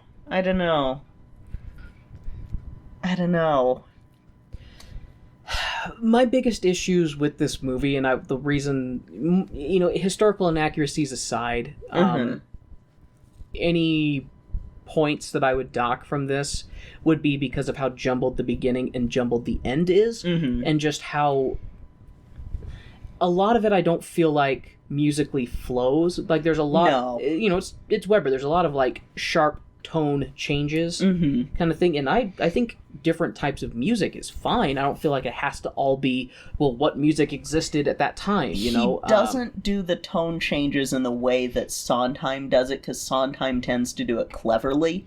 Well, in Sondheim, at least in the stuff that I've seen of his tone changes seem to be more story-based, and it seems to be more like, towards the halfway point, it just flips, like Into the Woods or, Sweeney Todd. Sweeney Todd, thank you. Like, both of those is like, it's like, da da da da da, like, and it just, boom. Yeah. Where Weber, he'll be like, flip, flip, flip, flip, Yeah. flip. Like, Weber, I just feel like he's just... He doesn't know how to pick a tone. I know he doesn't know how to pick a tone, and I don't feel like his pacing is as His pacing good is as Sondheim. terrible. But yeah, like... Wow, look at me, I can sound like an expert when I'm pretending. Because you're learning more, but, like, it is one of those things where... it's hard for me, being the type of person I am, to separate the two, because if you're going to base something on real life, it's why I'm really scared about the Michael Jackson and the Princess Di musicals, because I'm kind of like, how are they going to fuck that up? Yeah, how are they going to, because, like, I don't know as much about Princess Diana as I do about Michael Jackson, but Michael Jackson, I'm kind of like, that's a really complex person. Are you sure you're up for the task? It's Johnny Depp. No, he's not. Well, there's 2 Michael Jackson musicals coming out. What? One is the Michael Jackson's Glove. The other one is a little bit more of a straightforward bio-musical. Johnny Depp's is the Glove one. And I know that that's going to be hot trash. But the other one, I'm kind of like, okay, if you're playing it straightforward as a bio-musical, what are you going to do about the latter half of that guy's life? Because there's some complex shit there. It's like, it's kind of like with this. It's like there's complex stuff with Ava that I'm going, I don't know if it was handled the way it could have been. Because that's my issue, and it's why I'm a little scared about Hamilton, because I do like the music from it, but at the same time, I'm kind of like, I also remember Hamilton. We need to end the show now. Yes, we do. We need to end this episode. Are you ready to know what we're doing next? No, because it's Weber. Well, actually, I got a text. I got a text, and we are on parole. We cannot do what? Any dick jokes, that community service that we did. We've got to be very careful for our next show. We're going to be doing Fun Home. It's not Weber. It's about Bechtel and her life story. And if we succeed, then we only have to serve out one last part of our sentence. No dick jokes? But if we don't succeed, we have to do a fourth Weber show. No dick jokes? So we have to be careful. No dick jokes or summoning any eldritch beings. I mean, the ground has rumbled a little bit, but nothing more than that. And that could have been just an aftershock. I mean, yeah, there was a 2.0 in Magna, but when isn't there? We live on a fault line. Yeah, so... No dick jokes? I'm gonna have a hard time with it, too. How will I be funny, then? I mean, you're a funny guy. We didn't have as many dick jokes in Black History Month, and you were still funny. I was mostly just keeping back my intense desire to yell at racists. True. We'll see. We'll see if we can do it. And if we can, then we only have to do Jeeves after that. If we can't, then we're probably going to be cursed with another Weber show, and I don't know what it will be. It will be mailed to us in a box with Gwyneth Paltrow's head. Seven, the musical. That would actually be an interesting musical. All right. Well, That Sondheim... Frank Wildhorn could pull off Seven. huh? Probably could. Frank motherfucking Wildhorn could pull off Seven. He probably could. Hey, Frank. Hey, Frank, we know you're listening. We know that you're listening, Frank Wildhorn. I challenge you. Seven, the musical. He's like, I don't think I have the rights to that. Maybe I don't want to pay for them. Just call it 8. Call it the number before 8. Actually, you could just call it Sins, the musical. Yeah. Not even 7. Yeah. Have you seen 7? No, I have not. But I know the spoiler ending. Oh my gosh. We've got to watch it. I watched it in high school. At high school. I had a cool teacher. All right. So, that'll be it for today. We've revealed that we will get to cover Fun Home with hopefully no dick jokes. We'll see. I promise that I will try. Mm-hmm. You will have to remind me before we start watching it, though. Yes. I will try to remind you. And hopefully I won't be the one to get us thrown in the one more Weber show after Jeeves. We'll see.